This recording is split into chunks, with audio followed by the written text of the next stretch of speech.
Hello Lohit Raj, Pushpa. మీరు ఏం తింటున్నారండి పుష్ప గారు?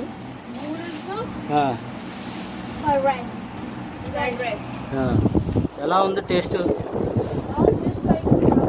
బాగుందా? బర్త్డే పార్టీ అండు హాయ్ చెప్పు. హాయ్. మా చెల్లి ఇవాళే పుట్టింది, ఇవాళే వడ్డిచ్చేస్తుంది. మా ఇంటి దీపం,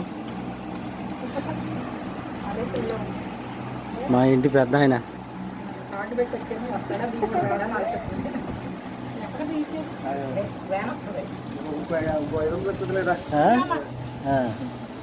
మరి ఆర్థిక లావాదేవీల్లో ఒక 500 మైనస్లో ఉన్నాం కాబట్టి